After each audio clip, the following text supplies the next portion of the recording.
Let's start today's conversation with a sentence the world keeps dodging. Botswana's diamonds belong to none other than Botswana. Not emotionally, not symbolically, but economically. So when Botswana signals that they want a larger ownership stake in their own diamond industry, suddenly alarms go off, warnings appear, not only from citizens, but from institutions. And remember, if you want more Africa First stories the Western media often ignores, hit subscribe because we don't chase the headlines, we chase the truth behind them.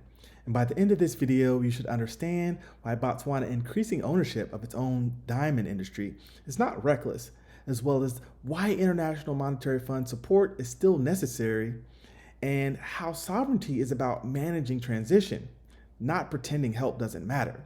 The goal of help is independence, not dependency. Anglo holds 85% stake in De Beers, and Botswana, the government of the Republic of Botswana holds 15. We are resolute now, and we've communicated a firm intention to increase our stake in De Beers to a controlling stake that is upwards of 50%. Would you go higher than that? Would you consider taking it over? Yes, we'll go higher. Why? But because we want to have effective control of the industry.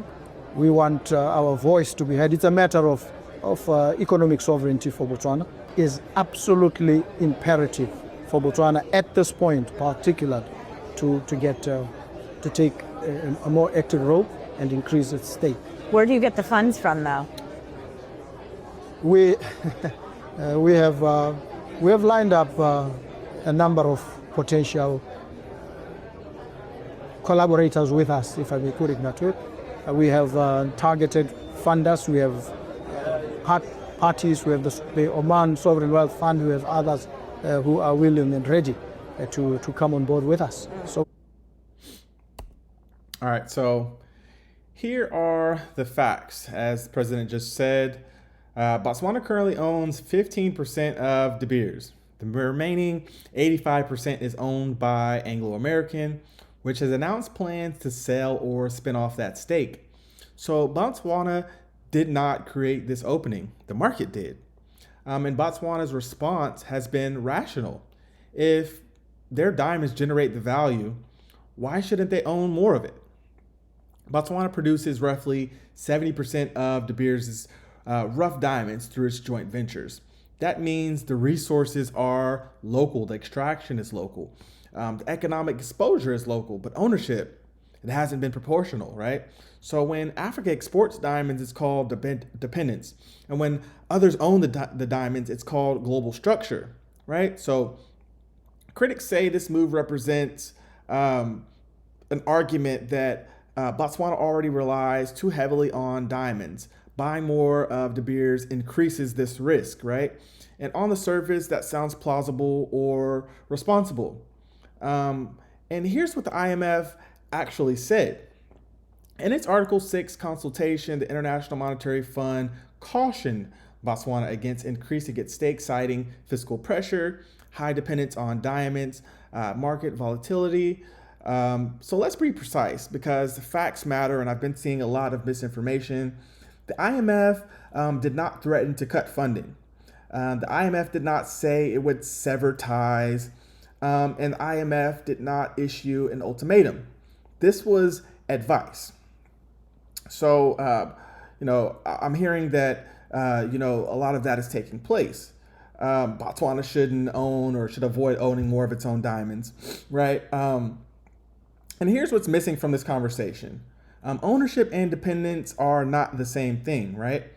Botswana is not saying we will rely on and only rely on diamonds forever. Botswana is saying we will control the value while we diversify. And that distinction is everything, right?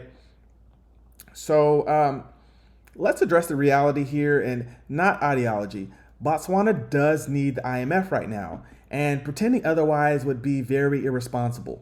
The IMF provides liquidity backstops, currency confidence, macroeconomic credibility. So there's no institution operating at that scale doing this work globally. But here's the adult truth, right? IMF support is meant to be temporary, not permanent supervision, not lifetime dependency. So ownership of core assets is how countries build the conditions to need less emergency support over time. So let's talk about the economics here. Why ownership reduces risk. When Botswana owns more De Beers, revenue capital increases, policy flexibility improves, and long-term planning becomes possible. So without ownership, you can't control reinvestment, you can't manage price cycles, and you can't build buffers. So telling Botswana to diversify without controlling revenue is like telling someone to heal while confiscating the medicine. So this is where the narrative must mature. Botswana's strategy is sequential, not confrontational. Step 1, use IMF support to stabilize today. Step 2, secure ownership of core assets. Step 3, channel revenues into diversification. And step 4, reduce vulnerability. Step 5, eventually rely less on emergency finance. And that's not rebellion, that's graduation. This is exactly how successful economies behave.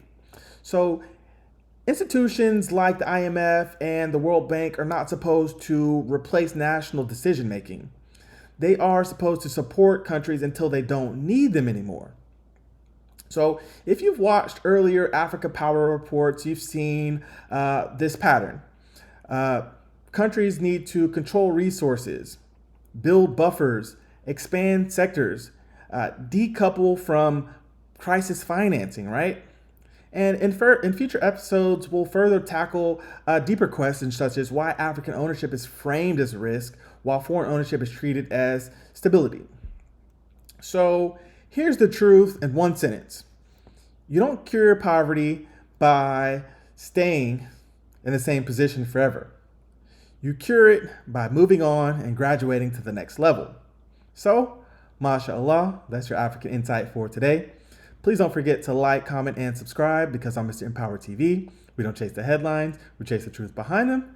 This is Mr. Empower, and I'll see you in the next video. Peace.